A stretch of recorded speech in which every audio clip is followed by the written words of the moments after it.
So we're just about wrapped up, guys. Thanks for your attention. Thanks for everything. Your heads are probably just swelled full of knowledge now and about soybeans. But I think one of the main messages we are getting across here is let's learn a lot. Let's walk before we run. Let's try a little bit maybe, get our feet wet. But before, so let's just check the list over here. Let's see how we did. Okay, so I think the only thing else that I was going to talk about that we really hadn't covered was the cost per acre. So I'll get to that. Okay, so but first I'm going to talk about my my plot results from 2012. Last year I had, I think it was 28 plots in. And when I say plot, I mean 65 feet by a mile. And so what I did was this is all canola, and I compared clubroot varieties, sclerotinia resistant varieties, new Roundup Readies, and also did some agronomic trials. I did Sedaxane, the Vibrance. That was the first time I'd seen it. And I did some seeding rate trials. And what the conclusions were that the Sedaxane was really good.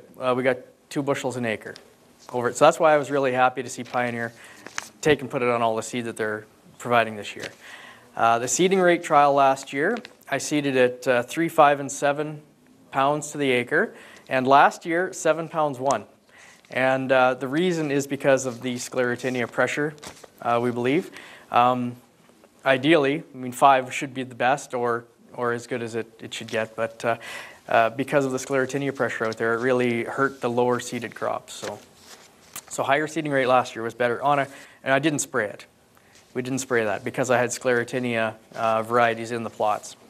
So the number one variety in all my canola trials last year was 45S54, which is our sclerotinia resistant variety. Second was 45H29, which is just a regular variety. Well, it's not a regular, it's a clubroot, but it's our top Roundup Ready. So that's, yeah, I mean, I could go on and on about that, but that's really what the takeaway was that the Sedaxane was really good and the seeding rate trial. So next year, I'm going to have a whole bunch of trials. So I'm going to have all these regular canola trials that I just mentioned, sclerotinia and clubroot. Also going to have the shatter resistance, going to have Liberty Link in my plots, going to have soybeans for the first time. And in the soybeans, we're going to try some seeding rate trials and some different varieties, some head-to-heads with some other companies' genetics. Did I mention shatter tolerance? No, going to have that in my trials too. So we're going to try a few different things there, leaving it stand and different swathing timings. And also we're going to have 45H29 in the plots that we're going to try and straight cut as well. So see how it all turns out. My plots and my tour is going to be on July 16th. So pencil that in, and we'll see you there. Okay.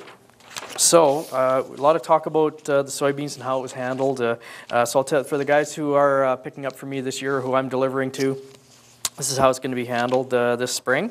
You'll either pick it up or I'll deliver it. So pickup will be at my yard near Tuxford, and they will be pre-treated with the Cruiser Max Vibrance beans and the Optimize.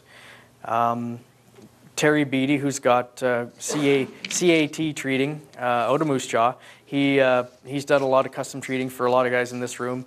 In his territory, really, he goes from Estevan to Cabri. So he does a lot of treating, and he's my guy. He's really good at it. So he's going to do the treating. And so the cost, there we go. This is where I'm going to talk to that. He's charging about 75 cents for every bushel that goes through his machine. The Cruiser Max Vibrance beans is going to be about $11 an acre, is what it works out to after treating. And the Optimize, I think SRP is around $5.30, but it'll be less than that, right? So, okay. So I'll have to bill you guys for that. It's going to go through me, so. But I'll make it as reasonable as possible. I just want to get the right stuff on the beans and get it out there and get it in the field, and just want you guys to be successful, really, because I think that there's some good potential here for soybeans. So really, that's it. Just one last thing I wanted to show. Oh yeah, well before I do, yeah, if those sheets on the tables, if you fill them out, like I said before, I'd sure like your email address because I videotaped the whole, or we videotaped the whole thing, and we're going to put that on my website, which is there, and so I'll let you know when it's up. And then if you know anybody else that wants some soybean information, they can just log on. But, so as far as risk management, I just wanted to bring this up. There's the crop insurance map for this year. Last year there was no crop insurance. I think this area had crop insurance. This year they've expanded it. I think it's 85% of this coverage is where we're at, you know, in this area. So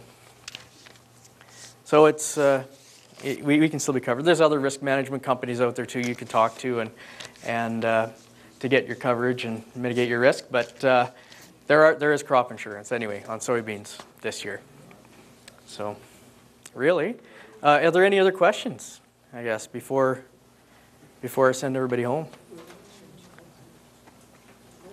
Okay. Well, I'm looking forward to the future with soybeans and corn and all these other exciting things we've got. Hopefully we can grow them profitably and improve our bottom lines.